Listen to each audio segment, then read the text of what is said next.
Hey guys, it's Jess again. As you can see today, I am sporting my Camp Half-Blood t-shirt, and I'm wearing it for my very first time. I'm going to be reviewing today The Lost Hero by Rick Riordan, the very first book in the Heroes of Olympus series.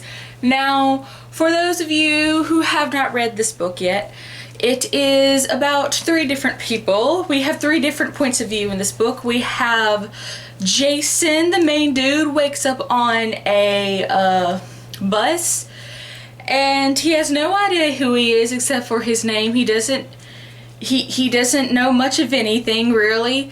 And we have Piper, who she's kind of this misfit girl. Like, her dad's like this famous somebody, and she's going to all these prep schools, but she doesn't want to be there, so she makes trouble. And she has like this weird ability where she'll like ask someone for something and they'll just like give it to her. Like, she'll ask for like a BMW and the guy will just like hand her over the keys, and then a few minutes later she's being arrested because she stole the car, and no one of course is going to believe her when she says all she had to do was ask for it. Then we have Leo. He has a dark and mysterious past, but he seems to be the clown of the book, the one that like brings, you know, the comedy relief. And he's also good with gadgets. And, well, of course, all three of them, they get attacked. They get taken to Camp Half-Blood, and there's a quest, and we have to find out who Jason is, and yada yada yada. And we get to find out the prophecy that was in the previous series from the Percy Jackson and the Olympian series. So, yeah. So that about sums up the non-spoilery section. If you have not read this book yet, I suggest you go ahead and leave now. You come back when you've read it, and then you can rant along with me. Bye, bye, bye, bye, bye, bye, bye, goodbye. Okay. After finishing this book from start to finish, my very first response is, what the hell? I mean, seriously, what even? The cliffhanger in this book. Why? The beginning of this book, the first thing, of course, I'm sure everybody has noticed, is Percy's not here. I was a little confused when I started the book, because when I was reading the Percy Jackson and the Olympian series, I was under the impression that when I went to the Heroes of Olympus series, it was also going to be in his point of view. But yeah, we start off the series and I'm like, it's not in Percy's view. Okay.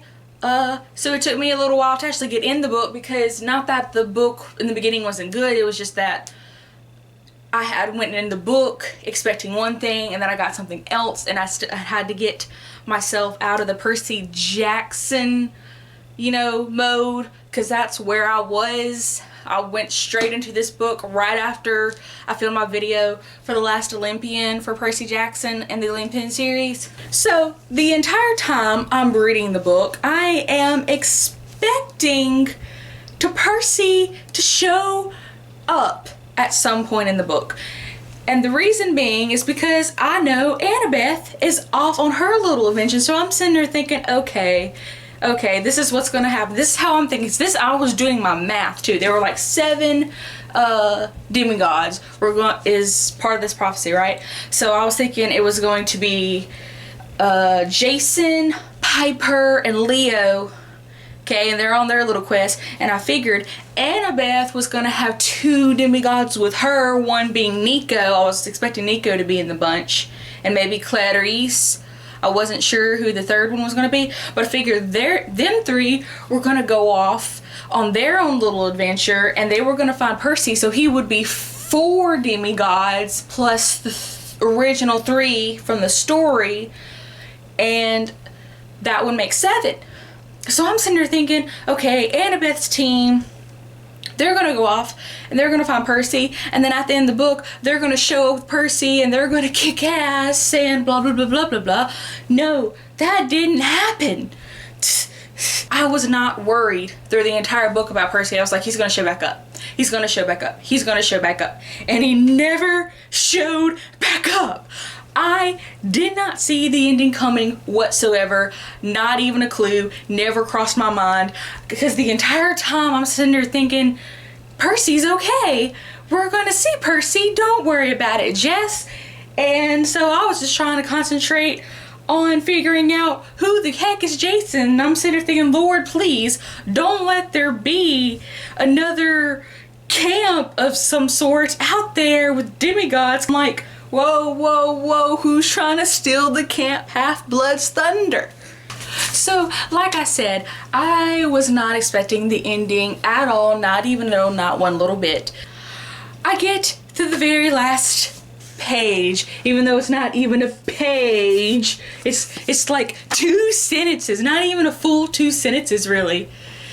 And the last sentence, the very last thing you see in the book is exactly, Jason agreed. Percy Jackson is at the other camp, and he probably doesn't even remember who he is. Why? Why do this? Why? So that means, of course, does that mean that while everything that was happening to Jason in this book was something similar was happening to Percy? He wakes up, has no idea who he is, but not only that, not only does he not know who he is, or know who Annabeth is, or know who Grover is, or anybody, or who he is, or who his father is. Not only that, with like Leo and Piper, do the people at the other camp, do they also somehow gain false memories of Percy in some way, or just like a couple of them do? So does that, oh my goodness gracious. Okay. So I'm going to stop talking about that part now, and I'm going to get talking about the majority of this book and not just the last sentence, even though I am so glad, y'all, that I was not reading the last part of this book in public. I would have had the strangest looks ever.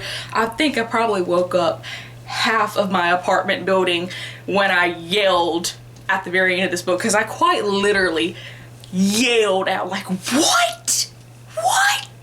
How do I feel about Jason? Not exactly sure how I feel about Jason yet. He seems okay, but we didn't really get a feel of his character that much, because every time we were in his point of view, he was too busy worrying about, it's my job to protect them, blah blah blah blah, and I failed so miserably because of this, or I'm failing so miserably because of that, and then he just, every time they were referring to the Roman gods, how they were like more disciplined and more strict and more this and more that, and it was more of survival of the fittest. I'm just like, God, if he is from this camp, like, does he have those same values? Is he one of those people, if you're not strong enough to make it, well then screw you then? Is that kind of their motto? Because that's what it seems like. Piper, at the beginning I thought I was really going to dislike her, but turns out I actually adore her. I like fell in love with her. So very confident in certain situations, and even when most situations, like even Jason was scared, like this highly trained warrior, even though he doesn't remember it, was scared, she handled herself very well and handled the situation very well. So I really liked her, and I really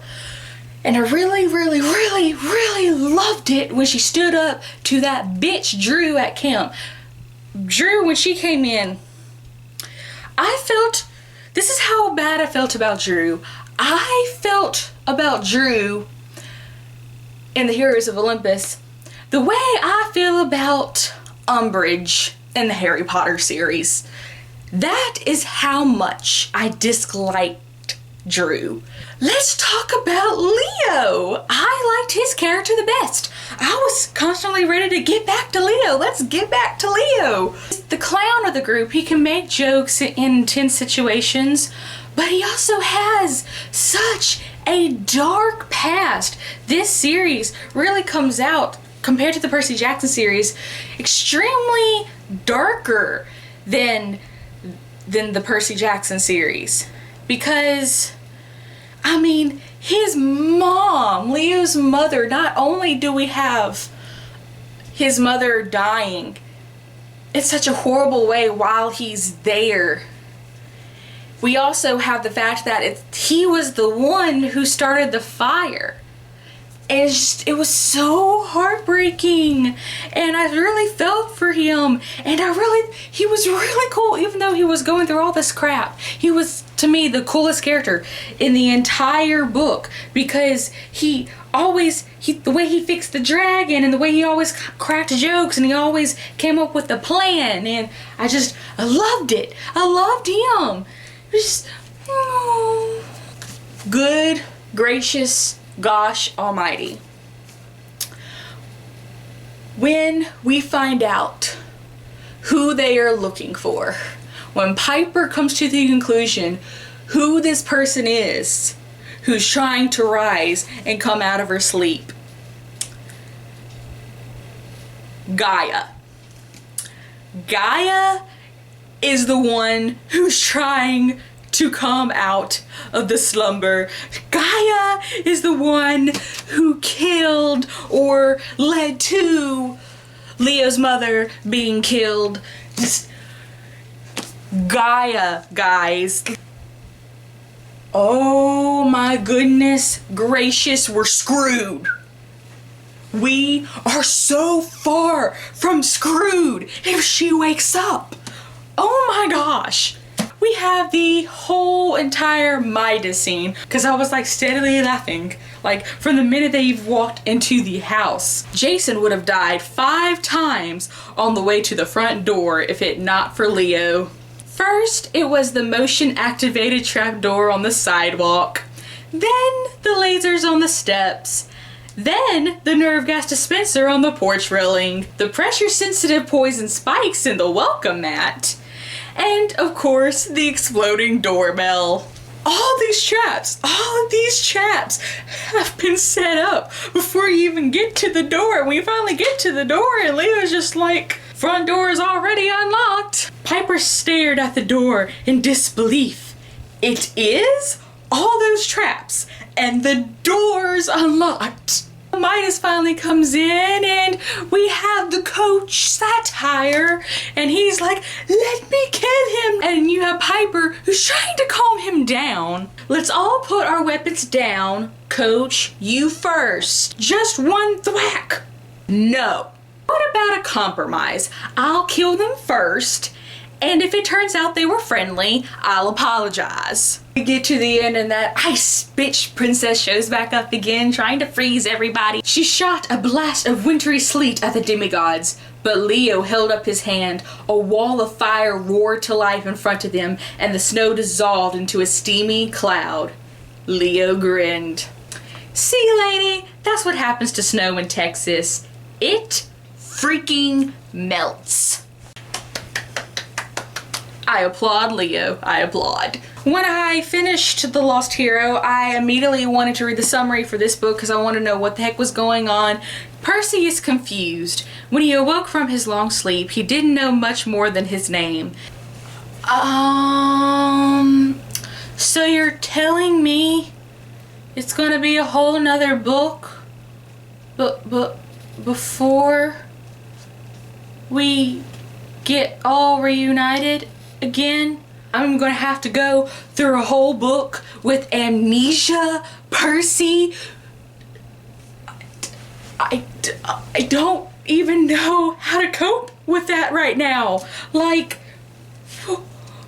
I don't know why. Percy not knowing who he is? I am going to have to go through all this crap that I went through with Jason in The Lost Hero in this book before we actually get to anything that can resolve anything. It's like I'm a 5-year-old child and they've taken my brand new toy that I love playing with, and they took it away and they like smashed it and put dents in it and sand all up in it and just like returned it and like, here you go, do whatever you want with it, play with that, play with what I give you. And I'm just like standing here like, what am I supposed to do with this? What am I supposed to do with my new broken toy? That's it for my review on The Lost Hero. Okay, bye. I need a hero. I'm holding out for a hero till the end of the night. He's gotta be strong.